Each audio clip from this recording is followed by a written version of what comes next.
Review time, guys. Let's go ahead and take a look at this Benchmade Contego. Let's lead off with this review talking about the blade coating on this knife, because one thing that some guys will look at, mostly people who are kind of rolling through my videos and don't know, they're going to take a look at this coating and say, oh, that's another one of those YouTubers that doesn't test the blade and just reviews it. Wrong. Actually, that actually tells you how awesome this freaking blade coating is. I'm not going to geek out on the coating and get all scientific with you as to what it is exactly. Suffice it to say, it is some tough coating.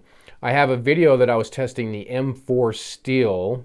Did I just say I have a coating? I have a video testing the M4 steel specifically, and I really put this knife through a lot, and you can see really how well this coating has held up. And of course, I've been using this quite a bit in just EDC use. Actually, not quite a bit, a lot in EDC use. I don't even know how long I've had this blade. Months and months and months and months and months. And I've EDC'd it often, and I've really hard tested this thing. Enough about that. I could go on. Just, I mean, look at it. You can barely tell that I've used it. I'll put a link to that other testing the M4 steel, which I'll reference again. Now while we're talking about it, the M4 steel on this blade, I'm really happy with it. It's higher up there on the hardness scale. I think, if memory serves correct, you're looking at a 60 to 62 Rockwell. So it is pretty hard, but it does take a wicked edge. And that just kind of shows you how easy that slices through there. A little hard doing it behind the camera equipment here. But you can see, like butter. About 20. And 20. that's after all that testing. That's after all the EDC use. And honestly, I haven't touched it up for a little bit. No, I take that back. I did the other day, but I've used it some since.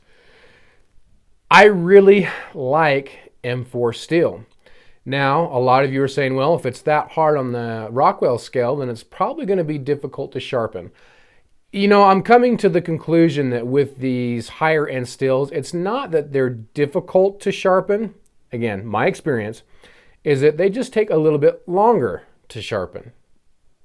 Kind of a distinct difference there to me in my mind. Difficult is one thing.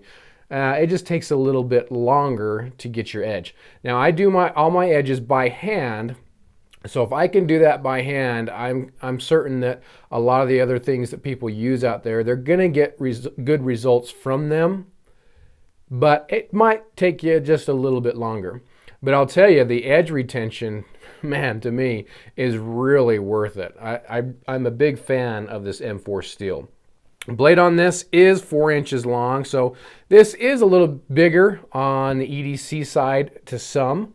But to me, I personally kind of like the 4-inch range. I don't have a problem with it at all. Again, just my cup of tea, so to speak.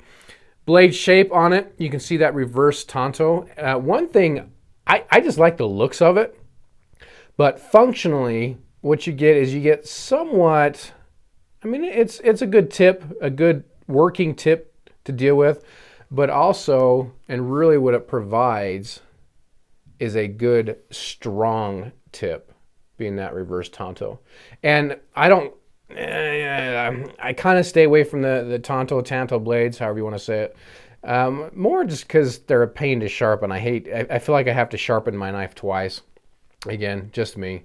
But flat ground with an unsharpened swedge up here at top. So that's pretty nice there. And I think that's about it on the blade portion of it. Anyway, I've been really happy with the blade. The coating, the steel, everything. I've just really enjoyed it. The deployment, you got your thumb studs there.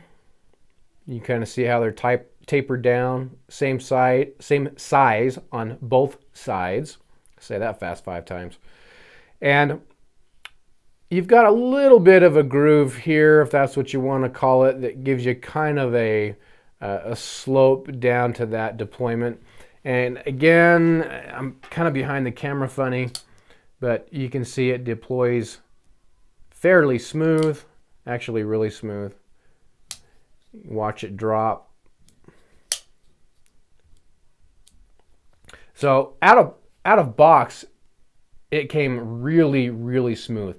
But what I find with my Benchmades typically is after some pocket carry, they get some lint and stuff down in there, and it slows it up in comparison to what it was right out of the box. That's not to say that it slows it up and makes it slow and unbearable and gritty. That's not the case at all. It's just a little bit slower than it was coming out of box. Access lock. Gosh, you know, I debate on going into detail about these because I've done it in my other videos. Access lock is one of my favorite type of locks.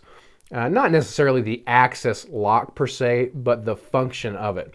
I love the ability to grab it. You can actually grab it either just like this, which I don't do that, or you can just with one side get it. How I do it, I'll pinch it. Here, boom, done. You can flick it out that way if you want, and in, if that's how you want to open it versus the thumb studs. Lockup on it, man, lockup on this is another Fort Knox type lockup.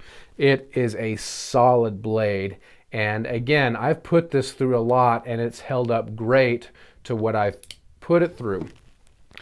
Now, one thing, well, I'm going to talk ergos. We'll get to ergos in a minute.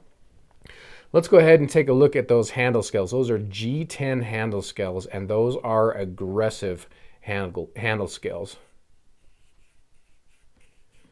You can probably hear that. It's typical of any type of G10 that I've dealt with, be it Benchmade or other knife companies, where it comes out real aggressive. And in a little while after carrying it, it smooths out a hair.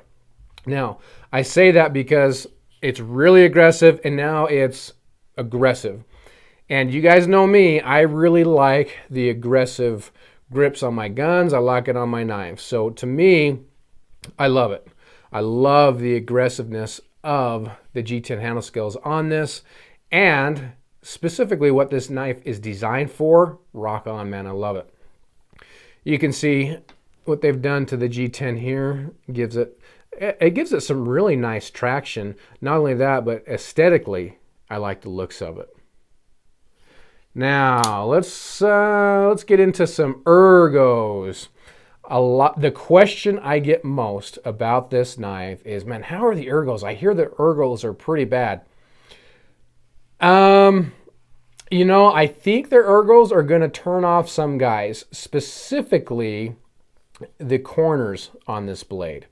Now, I have not done this yet, but I will probably take a Dremel and just round these corners off a little bit, just so it's not so harsh.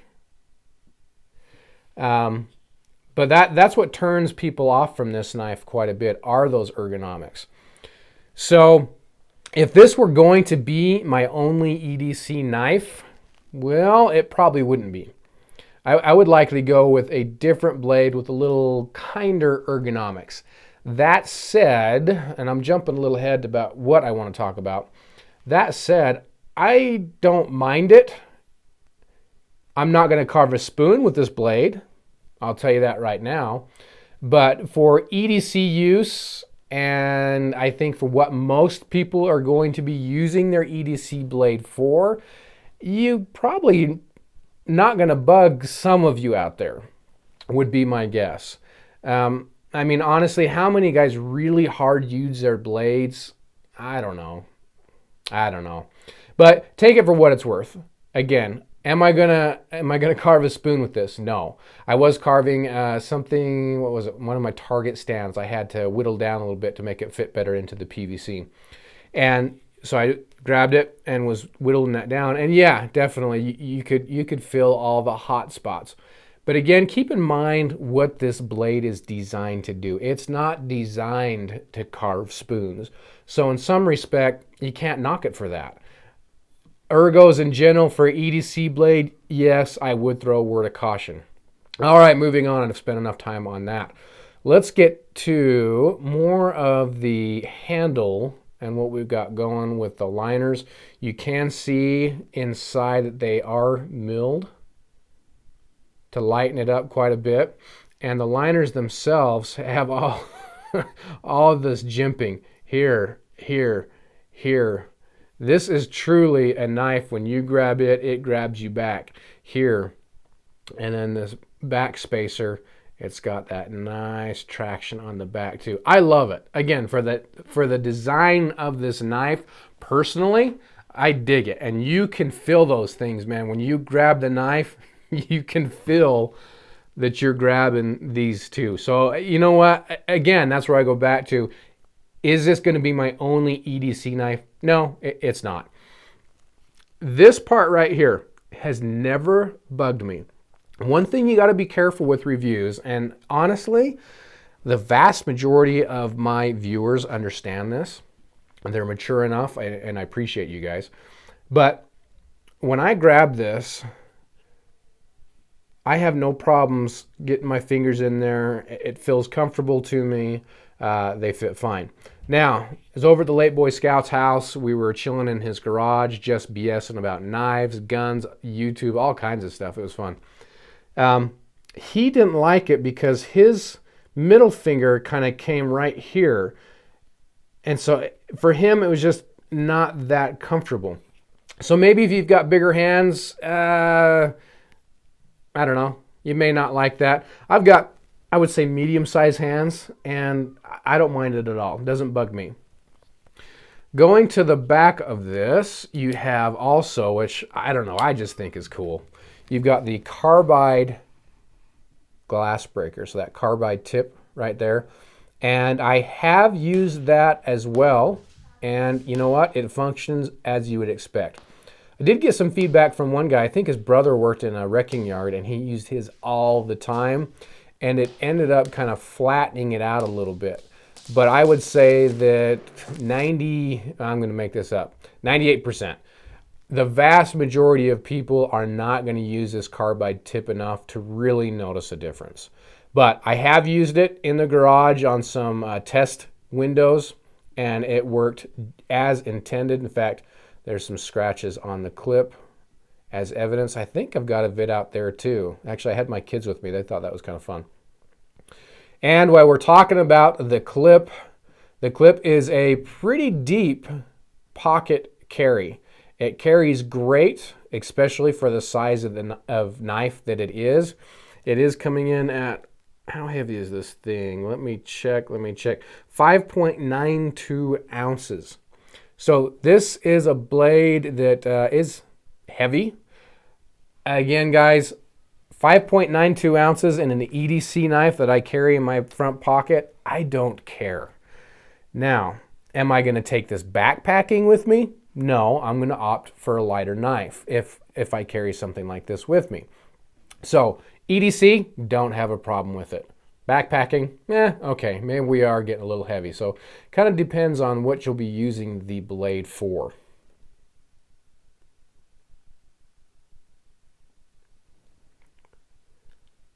How do I see this being used? Well, or I guess the better question would be, why purchase this? I think you ought to purchase this just because you think the blade is awesome. That's part of the reason I bought it. I really like the looks of it. Is it a good tactical option? Yeah, I think so. You've got a nice 4-inch blade there. You've got that reverse tanto creating a great strong tip for stabbing. And again, the back of that knife, the handle portion, that thing is going to grip you when you grip it. That thing's going to say, yep, we're friends. I'm gripping you back. And you know what? I think from a collector standpoint, there might be a lot of interest in this blade too. So you are going to have to decide whether those ergonomics are going to be a big turnoff for you. Could be, and I understand that. Overall, for me, I love the blade, man. I really like it, but you have to decide for yourself. Price-wise, yeah, I hate doing this sometimes because you never know when it's going to change, but 180, probably that might be mid-range, so you could probably get it less other places. But overall, for me, I like the blade, especially being that I like to collect blades, it's certainly one I like to have in my inventory. And honestly, I find it getting a lot of pocket carry as well. So that's my blade. Love it. Hope you enjoyed the review. See ya.